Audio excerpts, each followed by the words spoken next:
आपल्या शहरातील प्रत्येक घडामोडी लेटेस्ट अपडेट पाहण्यासाठी आपल्या पब्लिक मीडिया चॅनलला लाईक, शेअर, सबस्क्राईब आणि फॉलो करायला विसरू नका. नाईक कुटुंब आणि शिंदे कुटुंबातील वाद दिवसेंदिवस वाढत चाललेत. अंबरनाथमध्ये देखील आज डॉक्टर खासदार श्रीकांत शिंदे यांनी गणेश नाईकांना ओपन चॅलेंज दिलं. काय म्हणाले गणेश नाईकांबद्दल डॉक्टर श्रीकांत शिंदे, सविस्तर पाहूयात. जे आहे कोणाला घेऊन कोणाच्या भरोशावरती जे आहे सत्ता स्थापन केलेली नाही. 100% सत्ता जी आहे शिवसेनेची आहे या कल्याण लोकसभेमध्ये. त्याचबरोबर जर जास्त कुमकुमी असेल तर येणाऱ्या लोकसभेमध्ये कल्याण लोकसभा किंवा ठाणे लोकसभा जिथे उभं राहायचंय तुम्हाला किंवा तुमच्या मुलाला ओपन चॅलेंज, कळलं?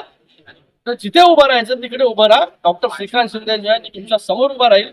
आणि मी एक रिक्वेस्ट पण करेल आमच्या महायुतीच्या नेत्यांना की पुढच्या वेळी जेव्हा निवडणूक होईल तेव्हा यांची कुमकुमी जी आहे त्यांना पूर्ण करू द्या.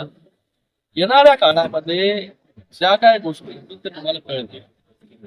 ठाणे महानगरपालिका, कल्याण डोंबिवली, उल्हासनगर, अंबरनाथ सगळीकडे ज्या शिवसेनेची सत्ता आहे. या श्रीकांत शिंदेच्या मतदारसंघामध्ये 3.5 कॉर्पोरेशन येतात.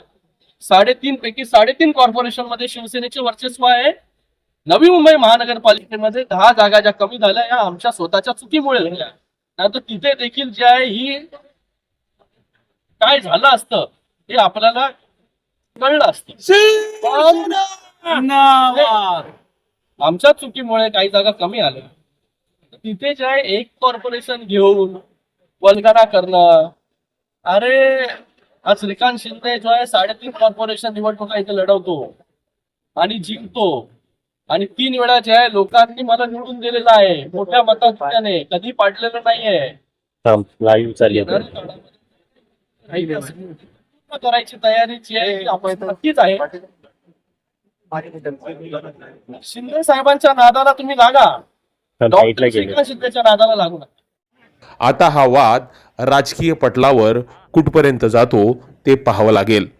दरम्यान डॉक्टर श्रीकांत शिंदे यांच्या प्रतिक्रियेनंतर गणेश नाईक यावर काय प्रतिक्रिया देत आहेत ते देखील पाहणं महत्त्वाचं आहे. Public media bureau report.